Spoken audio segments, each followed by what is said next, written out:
శ్రీ గురుభ్యో నమః. శ్రీ మహాగణపతే నమః. సింహరాశి వారికి నవంబర్ నెల ఎలా ఉంటుందని చూద్దాం. సింహరాశి వారికి నవంబర్ నెల సానుకూలమైనటువంటి ఫలితాలు గోచరిస్తూ ఉన్నాయి. వృత్తిపరంగా వ్యాపారపరంగా సానుకూలంగా ఉంటుంది. సింహరాశి వారికి యోగకారకమైనటువంటి స్థితిలో ఉన్నటువంటి రవి అనుకూలమైనటువంటి ఫలితాలను ఇవ్వగలుగుతాడు. ముఖ్యంగా నూతన ఉద్యోగ ప్రయత్న సంబంధితమైన వ్యవహారాల్లో అనుకూలమైనటువంటి ఫలితాలు, ఉన్నత స్థాయిలో ఉన్నటువంటి స్త్రీ పురుషులతో సత్సంబంధాలు ఏర్పరచుకోగలుగుతారు. ఈ రాశిలో ఉండేటువంటి వారికి అనుకూలమైనటువంటి స్థానాల్లో ఉన్నటువంటి ఈ యొక్క రవి పూర్తి యోగ్యతను ఇవ్వగలుగుతాడు. షడ్బలం యోగాన్ని ఇవ్వగలుగుతుంది. 10 మందిలో గౌరవము గుర్తింపును ఇవ్వగలుగుతుంది. ఈ రాశిలో ఉండేటువంటి వారికి ఇరుగు పొరుగు సఖ్యత విషయంలో సానుకూలమైనటువంటి ఫలితాలు కూడా పొందగలుగుతారు. ఈ రాశిలో ఉండేటువంటి వారికి పేరు ప్రఖ్యాతుల విషయంలో 10 మందిలో పడవగలగటం, అదేవిధంగా వచ్చేటప్పటికి గౌరవము గుర్తింపు పొందటం అనేది చాలా యోగ్యతను ఇవ్వగలుగుతుంది. ఎవరితో అయితే 10 మందిలో ముఖ్యంగా వచ్చేటప్పటికి ఉన్నతమైనటువంటి స్థానంతో ఉన్నటువంటి వారితో వీరికి ఉన్నటువంటి పరిచయాలతో వీరికి అధికార ప్రాబల్యం అనేది పెరుగుతుంది. రాశిలో ఉండేటువంటి వారికి గురువు వ్యయ స్థానంలో వక్రగతిలోకి మారబోతున్నాడు. రాబోతున్నటువంటి 12వ తారీఖున వక్రగతిలోకి మారబోతున్నటువంటి గురువు యోగాన్ని ఇవ్వగలుగుతున్నాడు.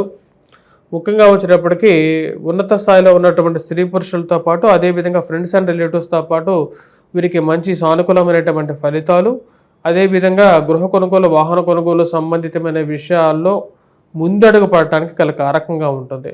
ఈ రాశిలో ఉండేటువంటి వారు ప్రయాణ సంబంధితమైన విషయాల్లో విలువైనటువంటి ఆభరణాల విషయంలోనూ కొంచెం జాగ్రత్తలు అనేవి తీసుకోవాలి. 16వ తారీఖు తర్వాత నుండి ప్రయాణ విషయంలో ముఖ్యంగా బైక్ డ్రైవింగ్లో సరైనటువంటి రక్షణ కవచాలన్నీ ధరించి వెళ్ళినట్లయితే అనుకూలమైనటువంటి ఫలితాలు పొందగలుగుతారు.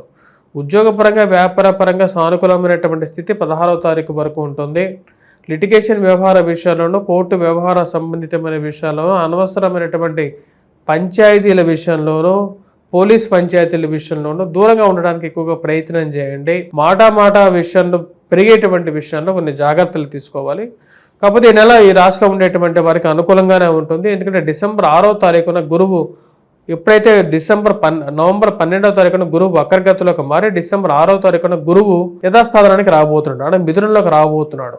మిథునంలోకి రాబోతున్నటువంటి ఈ యొక్క నవంబర్ 12వ తారీఖు నుండి గురువు వక్రగతిలో ఉంటాడు డిసెంబర్ 6వ తారీఖు వరకు కూడా. ఇలా ఈ యొక్క సమయంలో వచ్చినప్పటికీ ముఖ్యంగా ఈ రాశిలో ఉండేటువంటి వారికి పూర్వరాశి ఫలితాన్ని ఎక్కువగా ఇస్తూ ఉంటాడు. కాబట్టి లాభస్థాన ఫలితాన్ని ఈ యొక్క రాశిలో ఉండేటువంటి ముఖ్యంగా సింహరాశి వారు పొందుతూ ఉంటారు. లాభస్థాన ఫలితంలో వచ్చినప్పటికీ వ్యాపార లాభం ఉంటుంది. అదేవిధంగా స్నేహితుల వల్ల లాభం పొందడం, ధన సంబంధితమైన లాభాన్ని పొందడం, ఇన్వెస్ట్మెంట్ చేసినటువంటి డబ్బులు, పూర్వం కొన్నటువంటి డబ్బులు, ల్యాండ్లో ఇన్వెస్ట్ చేసినటువంటి డబ్బులు కానీ పూర్వం అవన్నీ బాగా పెరిగాయని చెప్పి తెలుసుకొని కొంచెం ఆనందపడటానికి కూడా గల కారకంగా ఉంటుంది. రాశిలో ఉండేటువంటి వారికి ధనస్థానంలో ఉన్నటువంటి శుక్రుడు యోగాన్ని ఇవ్వగలుగుతున్నాడు. 16వ తారీఖున తృతీయంలోకి మారినప్పుడు కూడా జీవితాన్ని పురోభివృద్ధి దశలోకి తీసుకువెళ్ళి జీవితాన్ని ముందుకు తీసుకెళ్ళగలుగుతున్నాడు. నూతన ఉద్యోగ అవకాశాల్లో ప్రమోషన్స్ కానీ మార్పు చేర్పులకు కూడా ఇది అనుకూలమైనటువంటి సమయంగానే చెప్పొచ్చు. ఎందుకంటే రవి తృతీయంలో యోగాన్ని ఇవ్వగలుగుతున్నాడు, మంచి స్థానంలో ఉన్నాడు అన్నమాట. ఈ రాశిలో ఉండేటువంటి వారికి అనుకూలమైనటువంటి ఫలితంగానే చెప్పొచ్చు. ఈ యొక్క నెల మొత్తం చూసుకున్నట్లయితే 16వ తారీఖు నుండి కొంచెం జాగ్రత్తలు అనేవి తీసుకోవాలి. 16వ తారీఖు నుండి ఈ రాశిలో ఉండేటువంటి వారు స్పెక్యులేషన్స్లో కానీ, కోర్టు వ్యవహార సంబంధితమైన విషయాల్లో కానీ, ఇన్వెస్ట్మెంట్ చేసేటప్పుడు విలువైనటువంటి ఆభరణాల విషయంలో కానీ కొన్ని జాగ్రత్తలు అనేవి తీసుకోండి. ముఖ్యంగా ఈ రాశిలో ఉండేటువంటి వారు చేతి వృత్తులు పనివారు, అదేవిధంగా ఉద్యోగం చేసేటువంటి వారు, వ్యాపారస్తులకి అనుకూలమైనటువంటి ఫలితాలు పొందగలుగుతారు. మొదటి ఫేజ్ ఆఫ్ ద మంత్ ముఖ్యంగా 16వ తారీఖు వరకు. 16వ తారీఖు నుండి జీవితం బాగానే పురోభివృద్ధి దిశలోకే ఉంటుంది.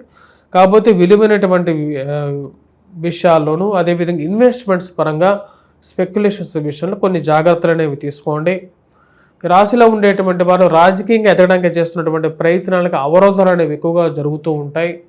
పేరు ఉంటుంది కానీ రావలసినటువంటి రాజకీయ పదవి గురించి మీరు చేస్తున్నటువంటి ప్రయత్నాల విషయంలో ఏదో అవరోధాలు కలుగుతున్నట్లుగాను, సరిగా పోవట్లేదు అన్నట్లుగా విధంగాను, మీరు అనుకున్నటువంటి విషయం కరెక్ట్గా వెళ్ళట్లేదు అనేటువంటి ఏదో ఒక మీమాంస అనేది కలుగుతూ ఉంటుంది. వైవాహిక జీవితంలో జాగ్రత్తలు అనేవి తీసుకోవాలి. ఈ రాశిలో ఉండేటువంటి వారికి ఉద్యోగపరంగా స్ట్రెస్ అనేది కొంచెం ఎక్కువగా ఉంటుంది. ఆ విషయాన్ని గమనించండి.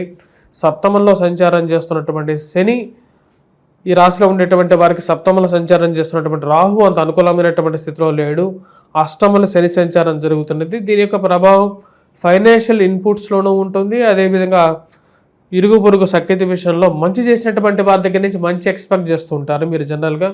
కానీ మంచి చేసినటువంటి వారి దగ్గర నుంచి మంచి రాకపోగా చెడు కూడా వచ్చేటువంటి వ్యవహారాలు కొన్ని జరగటం, నిజంగా అసలు జీవితాన్ని ఎటువైపు వెళ్తున్నాయి, సమాజం ఎటువైపు వెళ్తుందా అనేటువంటి ఒక ఆలోచన కలుగుతూ ఉంటుంది. పునర్వివాహ ప్రయత్న సంబంధితమైనటువంటి విషయాలు కూడా ఈ రాశిలో ఉండేటువంటి మొదలు పెట్టడానికి సరైనటువంటి సమయంగానే చెప్పొచ్చు. గురువు సానుకూలమైనటువంటి స్థితులకు ప్రయాణం మొదలుపెట్టేశాడు. వక్రగతిలోకి మొదలు పెట్టబోతున్నాడు 12వ తారీఖు నుండి. అవన్నీ కొన్ని సానుకూల పడగలుగుతాయి. స్నేహితులతో సత్సంబంధాలు ఏర్పరచుకోవడం, బంధువుల కన్నా స్నేహితులే మంచి వాళ్ళని చెప్పి కొన్ని నిజమైనటువంటి విషయాలు మా కళ్ళకి కట్టినట్టుగా చూపిస్తూ ఉంటాయి అన్నమాట. రాశిలో ఉండేటువంటి వారికి సానుకూలమైనటువంటి ఫలితాలు గోచరిస్తూ ఉన్నాయి. వృత్తి వ్యాపారాలు చేసేటువంటి వారు, అదేవిధంగా చేతి వృత్తి పడిన వాళ్ళు, బంగారం కొట్ల వాళ్ళు, అదేవిధంగా వచ్చేటప్పటికి పుస్తక షాపులు పనిచేసేటువంటి వారు, బుక్ స్టాల్స్ వారు, వీరందరికీ కూడా అనుకూలంగా ఉంటుంది. సంఘంలో మీరు రాసినటువంటి వ్యాసాలకి గౌరవము గుర్తింపు రావటం అనేది మంచి మానసికమైనటువంటి ఆనందానికి గల కారకంగా ఉంటుంది. రాశిలో ఉండేటువంటి వారు ముఖ్యంగా చేయాల్సినటువంటి కొన్ని పరిహారాలు, ఎటువంటి పరిహారాలు చేసుకుంటే సానుకూలంగా ఉంటుందని చూద్దాం. రాశిలో ఉండేటువంటి వారు ముఖ్యంగా గమనించినట్లయితే ఈ యొక్క నెలలో శుక్రుడు, రవి వీరందరూ సానుకూలమైనటువంటి స్థితిలో ఉన్నారు. శని అంత అనుకూలమైనటువంటి స్థితిలో లేడు. రాహు యొక్క స్థితి అనుకూలంగా లేదు. 16వ తారీఖు నుండి రవి యొక్క స్థితిలో కూడా మార్పు వస్తున్నది. మొదటి 16 రోజుల పాటు ఈ రాశిలో ఉండేటువంటి వారు ముఖ్యంగా, ఎందుకంటే కార్తీక మాసంలో దీపారాధనకి ఉన్న ప్రాముఖ్యత దేనికి లేదు. కార్తీక మాసంలో దీపమే భగవంతుడిగా నిత్య దీపారాధన చేసినప్పుడు ఆ దీపం జ్యోతి పరబ్రహ్మంలాగా దేవుడే ఆ యొక్క దీపంలో వెలుగుతూ మానసికమైనటువంటి దీపంలాగా మనసులో ఉంటాడు. రాశిలో ఉండేటువంటి వారు ఈ కార్తీక మాసంలో వటవృక్షం కింద దీపారాధన చేయండి. అదేవిధంగా మనకు శివాభిషేకం ప్రీతిపాత్రమైనటువంటిది, శివాభిషేకం చేయండి. వాటితో పాటు కుజగ్రహం మంత్రజపం చేసుకోవటం, హనుమాన్ చాలీసా పఠించడం, హనుమాన్ దేవాలయ దర్శనం చేసుకోండి శనివారం పూట. ఇవి సానుకూలమైనటువంటి ఫలితాలు వస్తాయి. వాటితో పాటు దుర్గాదేవికి కూడా పూజించాలి, కుంకుమను ధరించండి. స్వస్తి.